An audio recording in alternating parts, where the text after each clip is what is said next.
저와 여러분들 한 절씩 번갈아 있습니다. 아니 이렇게 하죠. 우리 프라미스 랜 손 들어 보세요. 우리 킨들 초등. 오케이. 네. 그다음 자 유스 그룹 손 들어 보세요. 오케이. 우리 킨들 초등 유스 그룹은 나하고 같이 있습니다. 그다음에는 우리 청년 어른들이 12절을 읽고 그렇게 번갈아서 읽어보도록 합시다. 11절 시작. 또 이르시되 어떤 사람에게 두 아들이 있는데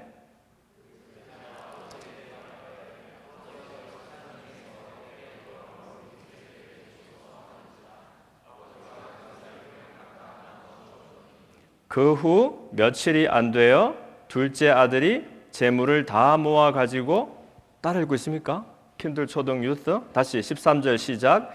그 후 며칠이 안 되어 둘째 아들이 재물을 다 모아 가지고 먼 나라에 가 거기서 허랑방탕하여 그 재산을 낭비하더니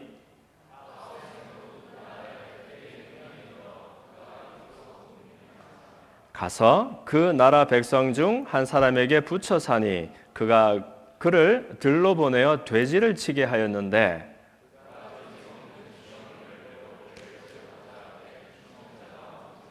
이에 스스로 돌이켜 이르되 내 아버지에게는 양식이 풍족한 품꾼이 얼마나 많은가 나는 여기서 주려 죽는구나.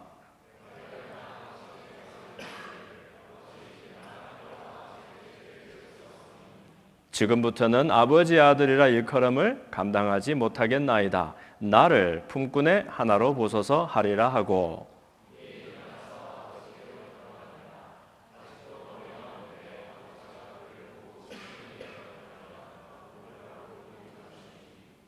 아들이 이르되 아버지 내가 하늘과 아버지께 죄를 지었사오니 지금부터는 아버지의 아들이라 일컬음을 감당하지 못하겠나이다 하나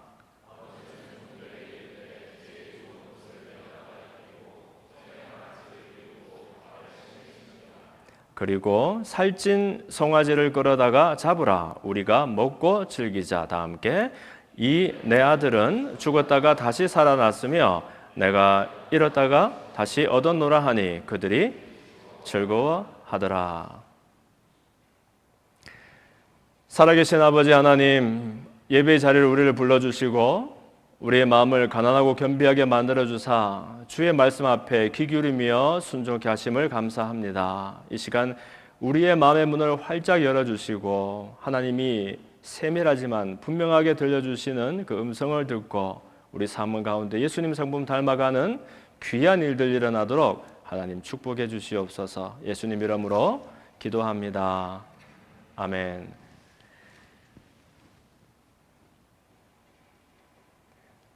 우리 교회가 같은 성경 본문을 읽는다는 것은 참 너무 즐거운 일인 것 같아요. 지금 우리 통독 스케줄이 지난주 오늘에 걸쳐서 누가복음 15장을 이렇게 읽었습니다.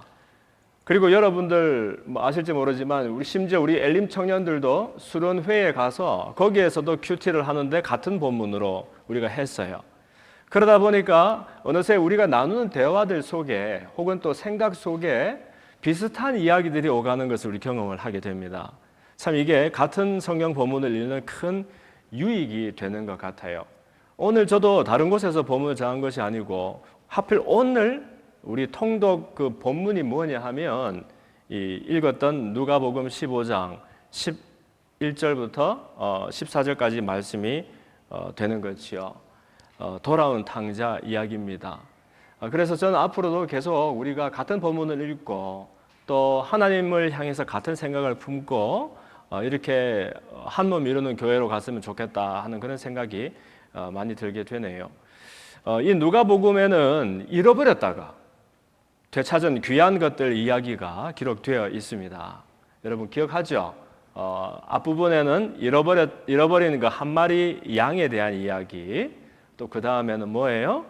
드라크마를 한 잎을 잃어버리게 되었어요. 다시 찾아서 기뻐했다는 이야기.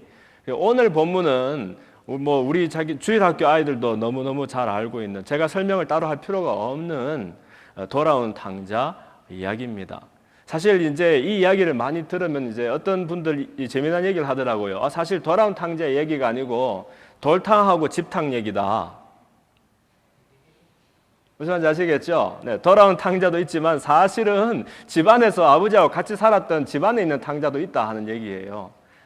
그래서 하나는 자기가 탕자인 줄도 모르고 아버지께 할 도리다 한 의로운 사람으로 스스로 생각하는 사람이 있고, 그런가 하면 어떤 사람은 몹쓸 짓을 하고 나쁘게 살다가 돌아오는 그런 돌아오는 탕자가 있다 하는 그런 얘기가 되겠지요. 그래서 오늘 저는 이 이야기를 뭐 중언부언하지 말고 우리가 한 중요한 몇 가지 질문들을 던지면서 그 속에서 내 이야기를 한번 발견했으면 좋겠네요. 우선 첫 번째는 그 둘째 아들은 왜 아버지의 곁을 떠나야 했을까 하는 질문을 한번 생각해 보고 싶어요. 여러분 잘 아는 이야기잖아요. 아버지가 있는데 아들이 둘 있단 말이에요. 그런데 이 둘째 아들이 굉장히 몹쓸 녀석이에요. 왜냐하면 버젓이 아버지가 아직 살아있는데 아버지가 돌아가신 다음에라야 받을 유산을 미리 요구를 한 거예요. 아버지 어차피 줄 건 미리 주세요.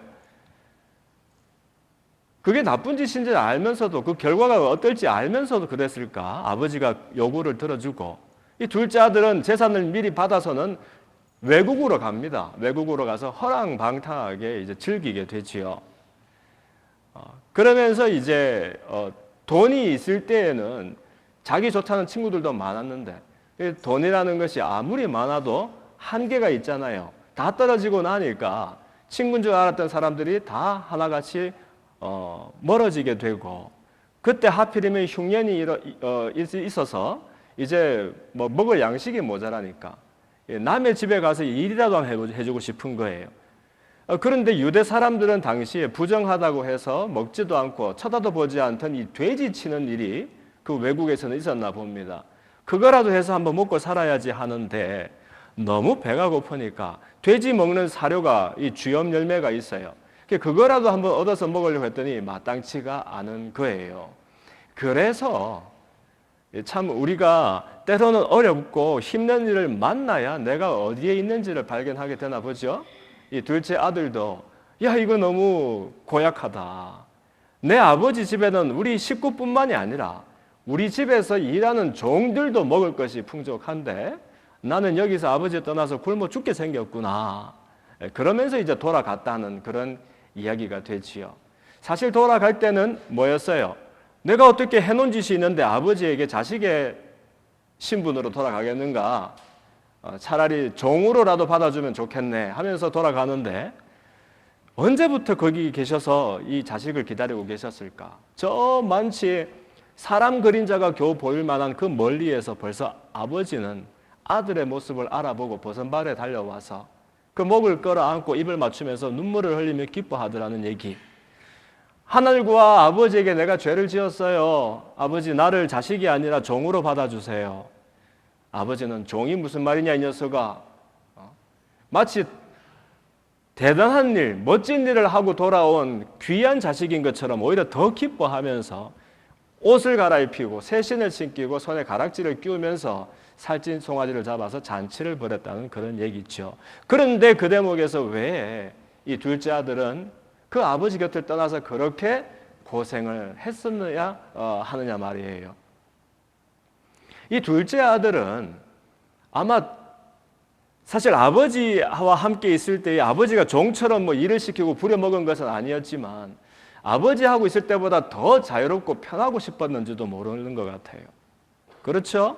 그래서 자기가 행복해지기 위해서라면 아버지한테 있는 어떤 것들 그것이 나한테 있으면 좋겠고 그러면서 아버지한테서는 내가 좀 멀어졌으면 좋겠다 하는 것이 이 둘째 아들의 아이디어였어요. 왜냐하면 아버지하고 같이 있으면 때로는 싫어도 뭘 해야 되기도 하고 또 때로는 하고 싶은 걸 차마 못하게 되기도 하잖아요. 우리가 아무리 사랑해도 관계 속에 있으면 서로 이렇게 불편하거나 또 서로 이렇게 구속이 되는 그런 것들이 없을 수가 없단 말이에요. 그래서 여러분 군대 갔다 온 친구들도 있고 군대 곧 갈 친구들도 있지요. 가면은 뭐가 제일 힘든 건가요? 요즘 뭐 훈련이 힘듭니까? 일과가 고됩니까? 그렇지 않아요. 군생활하는 사람 100명한테 물어봐요. 100명 똑같은 얘기를 해요. 군인 되니까 자유가 없습니다. 아니 조금 더 자고 싶은데, 피곤해서 조금 더 눕고 싶은데, 그 뭐죠? 빰빰빰빰빰빰 빠라밤빰빰빰빰빰빰빰빰 이 나팔 소리만 들리면 끊을까? 미안해. 이 나팔 소리만 들리면 그냥 아무리 고단해도 스프링처럼 튀어나와서 이부자리를 개어야 되는 게 군인이고, 오늘 이상 입맛이 없어요. 밥 좀 안 먹고 싶어. 그래도 뭐 핑계가 없어. 시간만 딱 되면 그냥 오와 열을 맞춰서 팔을 흔들면서 군가를 외치면서 밥 먹으러 가야 되는 게 군인이고, 난 오늘 좀 늘어지고 쉬고 싶은데 싶어도 9시만 되면은 구두를 닫고 점호를 하고, 그 다음 10시가 딱 되면은 이제 불을 꺼버린단 말이야. 다 누워 자야 돼. 기상 후 5분, 취침 전 5분인가? 절대 유동병력 없다. 그러면 움직이지도 못해요. 잠자는 시간 동안에는. 그게 얼마나 구속이 되는 거예요. 그게 너무너무 싫다는 거지. 둘째 아들은 아버지만 떠나면, 그렇지만 그냥 떠나면 안 돼. 아버지한테서 오는 모든 좋은 것들, 내가 지금까지 먹고 입고 잤던 모든 것들이 아버지한테서 오는 돈이니까 돈만 받아서 아버지를 떠나면 내가 더 자유롭지 않을까 하는 생각을 했던 것이지요. 이것이 둘째 아들의 아이디어였는데 떠나보니까 어땠어요, 여러분? 아버지한테서 온 어떤 것들로는 잠시 나에게 즐거움을 줄 수 있을지는 몰라도 영원한 기쁨이 될 수 없는 거예요. 그러니까 돈 떨어지고 나니까 모든 것이 그냥 마치 거름뱅이처럼 국제 미아가 되어서 그렇게 살게 된 것이죠.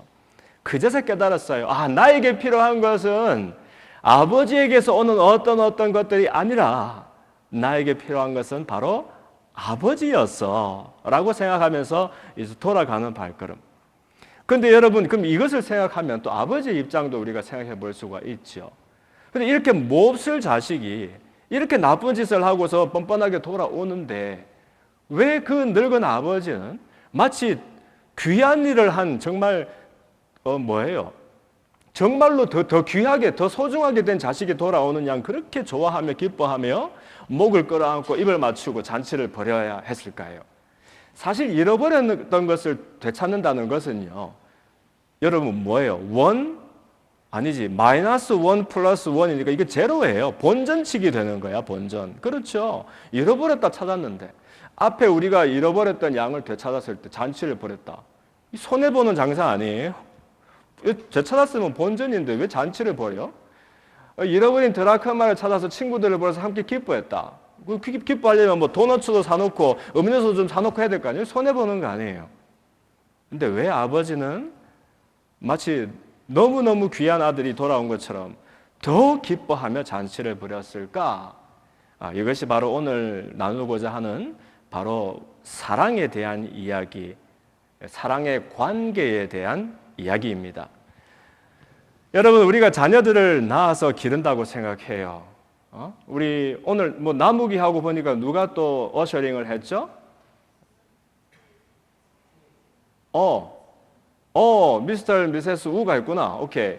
또 나무기하고 3명이 어셔링을 했는데 우리 아이들 자라나 보면 정말 막 콩나무 시루에 물 주는 것처럼 막 쑥쑥 자라지 않아요? 우리 생각에는 부모들이 아이들을 낳았고 부모들이 아이들을 키우는 걸로 생각을 한단 말이에요. 그러나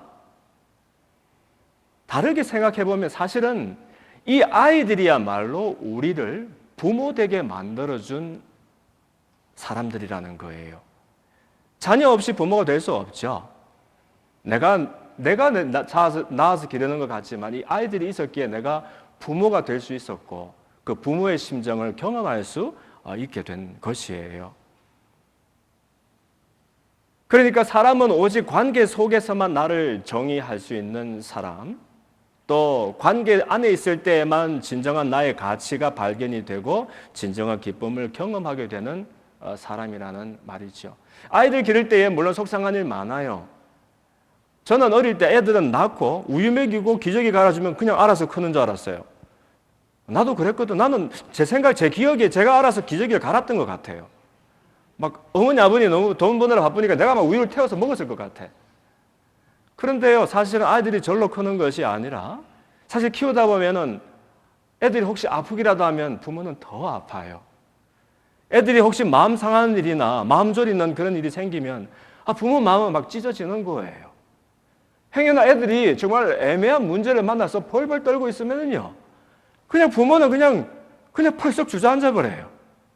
그러면서 아이를 키우는 줄 알았는데 사실 아이들을 키우면서 내 인생에서 내가 지금 어떤 모양으로 살아가는지, 또 나는 내 속에 있는 진짜 가치는 무엇인지 하는 것을 비로소 발견할 수 있도록, 누군가를 사랑할 때만 경험하고 깨달을 수 있는 그 소중한 것들을 내가 경험할 수 있도록 해주는 것이 바로 선물처럼 보내어진 우리의 아이들이라는 이야기지요.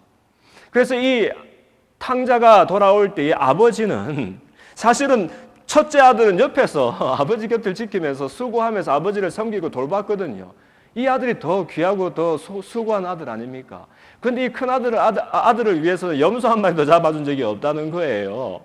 그런데 평생 몹쓸 짓을 하다가 돌아온 뻔뻔한 아들을 보면서 살찐 송아지를 잡고 그냥 목을 끌어안고 입을 맞추면서 하는 말이 뭐예요? 내 죽었던 아들이 살아났다. 그리고 내 잃어버린 아들이 돌아왔다라고 하면서 잔치를 벌인단 말이에요. 이것은 이 아버지에게 사실 무한한 자기 생애가 그냥 다 이렇게 잃어버렸다가 그 생애를 되찾는 것 같은 그런 큰 감격이 되었을 거예요. 물론 여러분 부모를 즐겁게 하기 위해서 효도한다고 일부러 탕자처럼 살면 안 돼요. 내가 탕자처럼 한번 살아야 되겠다. 그래가지고 그냥 재산도 다 털어먹고 그런 다음에 들어가면 아빠 엄마가 더 기뻐하시겠지? 일부러 그렇게 할 수는 없는 거예요. 그러나 부모의 마음이라는 것이 바로 잃어버렸던 자녀가 돌아오고 아팠던 아이가 회복이 되어지고 또 상처를 입었던 아이가 치료가 되고 넘어졌던 아이가 일어설 때에 내 안에 더 큰 감격과 기쁨이 이게 경험된다는 것, 이것이 바로 오직 사랑의 관계 속에서만 경험할 수 있는 그런 비밀이 되는 것 같아요. 이번 엘림 수련 회의의 주제가 뭐였냐 하면 내가 너희를 사랑한 것 같이 너희도 서로 사랑하라는 거였어요. 요한복음 15장 12절 말씀이지요. 근데 교회에서 보통 사랑 얘기하면 우리가 별로 마음이 이렇게 유쾌하지는 않아요. 왜냐하면 이거 또 뭘 시키는가 보다. 그래, 사랑할 만하지 않은 사람을 사랑하라는 거겠지. 그러면서 자꾸 우리 이 신앙생활이 뭘 자꾸 하라고 시키는 것 같은 그런 느낌이 들어요. 그런데 여러분, 우리 청년들한테도 제가 지난 금요일 얘기했지만 예수님을 믿고 예수님을 따라간다는 것은 뭘 해야 되는 일은 별로 없어요. 주님도 우리한테 야, 니네들 나은 인간 되려면 이렇게 해. 이렇게 말씀하시지 않으세요.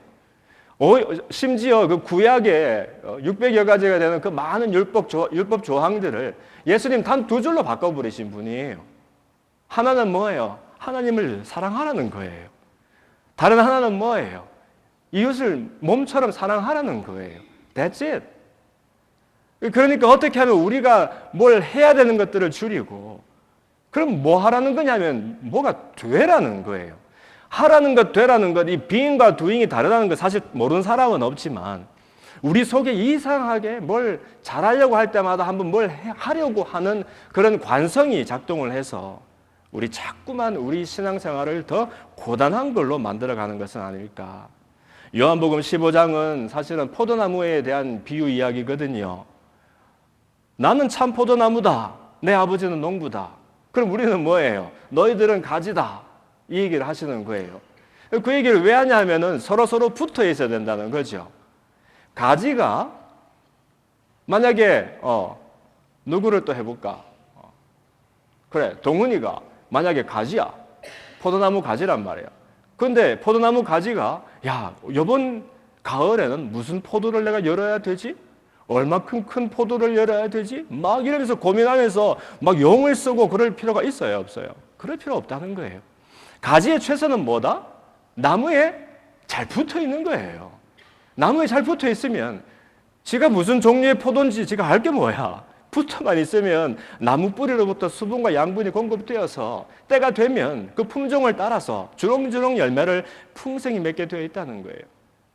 그러니까 중요한 것은 뭐냐면 어디에 붙어서 어디에 거하느냐는 겁니다. 예수님 정말 너무 명쾌하게 말씀해 주시는데 이상하게 이 말이 우리에게 이해가 안 돼요.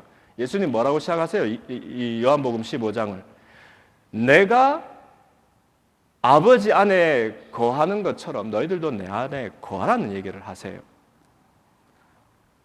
이 얘기는 우리도 관심이 있죠. 여러분들도 사실 기도하고 예배드리고 성경 읽고 하는 게 어떻게 하면 내가 예수님 안에 거할까, 머물까, 이래서 하는 거 아닙니까? 그런데 그렇게 하다 보면 더 열심히 기도하고 더 수고해야 될 것 같은 그런 이상한 생각이 생기죠. 그런데 예수님이 그 방법을 알려주셔요. 나도 내 아버지 안에 거하기 때문에 너희들도 내 안에 거하라. 그렇게 하시고, 내가 아버지 안에 거하는 그 비결은 뭐냐면 그분이 나한테 시키시는 일을 내가 하기 때문에 거한다. 내가 아버지의 계명을 지키고 그분 안에 거하고, 너희들도 내가 너희들에게 주는 계명을 지켜서 내 안에 거하라, 이런 말을 하는 거예요. 그러면 이제 우리 아이들 얘기하죠. 그거 봐요. 또 예수님이 뭘 시키잖아요. 그런데 이때의 계명이라는 것은 우리가 뭘 하는 게 아니에요.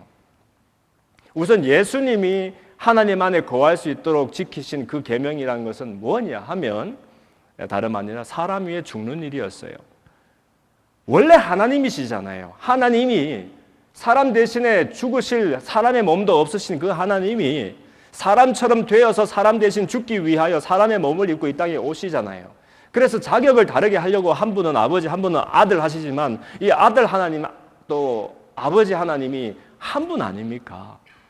그래서 이 땅에 하나님은 사람을 살리기 위해서 사람이 하나님을 떠날 때 그 순간부터 지금까지 사람을 돌이키는 그 일을, 그게 선교잖아요. 그 일을 하시고, 또 아들 예수님은 아버지의 그 세상을 향한 사랑을 절절히 이해했기 때문에 십자가에서 자기를 죽이시기까지 그분의 뜻에 복종하시는 일, 그게 계명을 지키는 일이었어요. 그랬더니 여러분, 예수님이 하나님의 아들이라는 걸 내가 어떻게 믿어요? 그런 질문 해본 적 없어요? 있죠.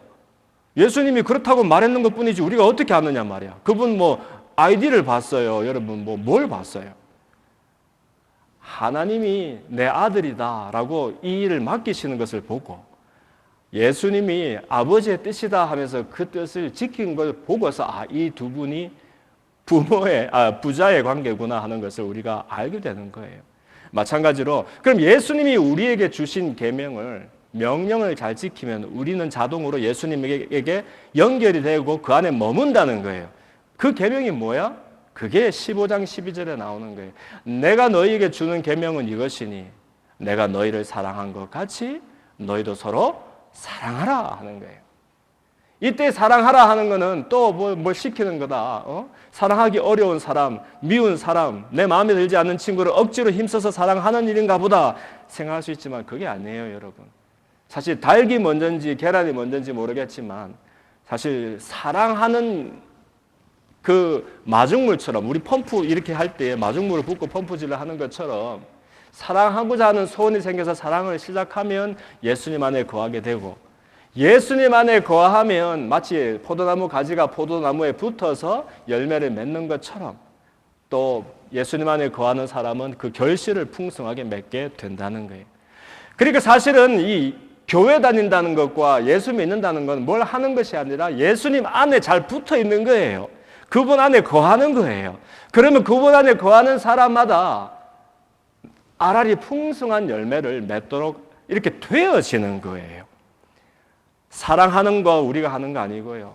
하나님을 아는 거 우리가 하는 거 아니고요. 말씀을 열심히 읽고 공부하는 거 우리가 하는 거 아니고요. 기도하는 것도 심지어 우리 힘으로 할 수 있는 거 아니에요. 근데 이 어렵게 보이는 이 막연한 일들이 다 저절로 되어지는 일이라는 거예요. 어떨 때? 예수님 안에 우리가 있을 때. 근데 예수님 안에 있고 그분 안에 거하는 일이 언제 가능하느냐?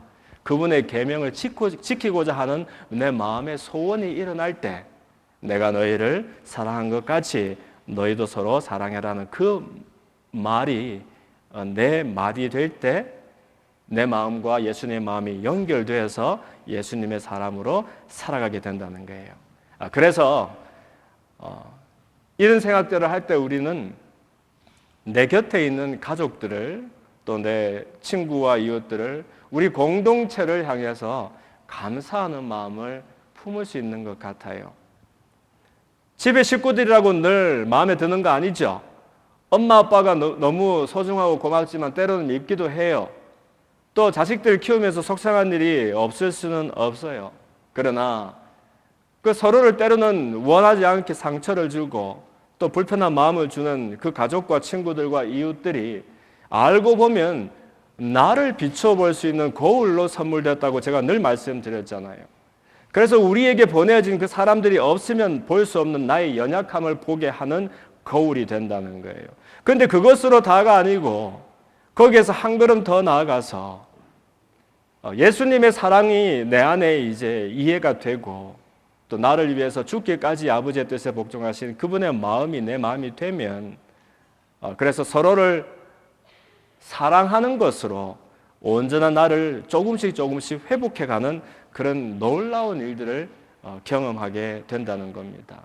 아까 우리 현재 형제가 수련회 때 느꼈던 점을 짧게 나누어 주었는데 그거였어요. 요한복음 15장을 근거로 해서 첫 번째는 우리에게는 주인이 따로 있다. 우리 생애에는.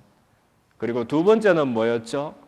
그러면 우리는 이제 어떻게 살 것인가? 주인이 따로 있는 사람 내가 주인이 아닌데 그러면 남을 위해서 나를 내어주는 그런 삶을 살게 되었으면 좋겠다 하는 이 두 가지 이야기를 나누었어요.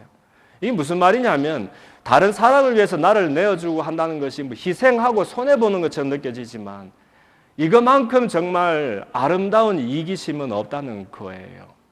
그래서 우리 엘림 청년들이 이제 결심을 했어요. 우리가 남을 위해 산다니까 그럼 공부도 안 해도 되겠네. 아니에요. 공부 더 열심히 하기로 했어요. 우리 공부해서 남 주려고. 연구 안 해도 되겠네. 이제 뭐 내 인생 내게 아니고 뭐 주님의 것이라며 남을 위해 산다며. 아니요. 우리 연구 더 열심히 하기로 했어요. 지금까지는 하기 싫은 거 억지로 하느라 스트레스 받으면서 힘들게 했지만 이제 앞으로는 열심히 공부하고 연구해서 또 많은 이렇게 훌륭한 일들을 만들어서 다른 사람들을 위해서 나를 내어주는 삶을 살고 싶어 하기 때문에 우리 더 열심히 하기로 했단 말이에요. 이게 뭐예요?